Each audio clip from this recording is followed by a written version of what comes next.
Trying to get into the world of visual effects and CGI, but you don't know where to start? This video is for you. But what are the visual effects? The VES, which stands for Visual Effects Society, defines it as imagery created, altered, or enhanced for film or other moving media that cannot be accomplished during live-action shooting. This might sound like a mouthful, isn't it? But basically, visual effects artists are in charge of creating all the Middle-earth creatures, all the Pandoras, all the Incredible Hulks, even the Iron Man suit. But wait a minute, some of you might say those are special effects. They are not. There's a big difference between special effects and visual effects.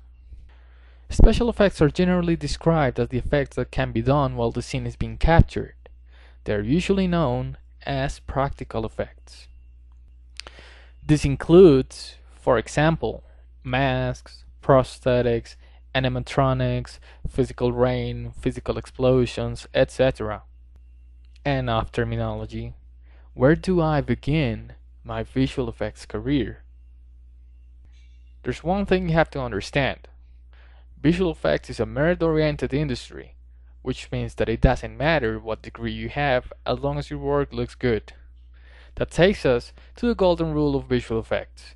If it looks good, it's good.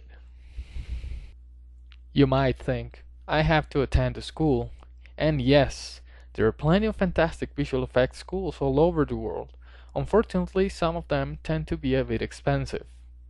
If you can't afford a school, internet is still an endless source of free knowledge. It's just a matter of knowing where to look. Now, many people tend to ask, which software should I learn first? And here's your answer. It's not a matter of which software you use, but what you want to do.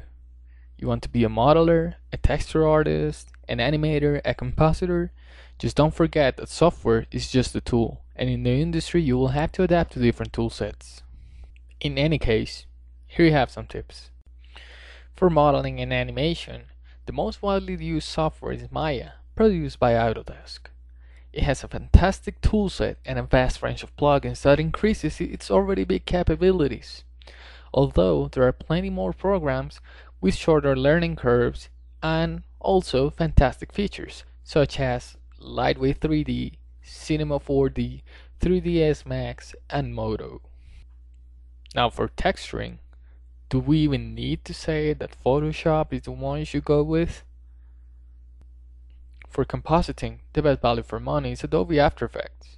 Its motion graphic features are unparalleled, and it has a versatile toolset that allows anyone to achieve professional looking work in a short period of time.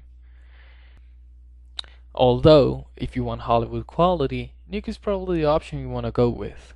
Its 3D integration features and deep compositing makes it one of the big studios' favorite. One final advice here. Most of the software companies allows you to download trial versions of their programs, so you can get a taste of what you might buy in the future. Just give them a try and pick the one that suits you better. Well, we hope you now have a better idea of what the visual effects industry is and where you can start. One final thing. Don't forget that the visual effects is an artistic craft, and as any other type of art requires artistic vision and inspiration. Talking about inspiration, the world around you might be a better teacher than any tutorial. See you next time.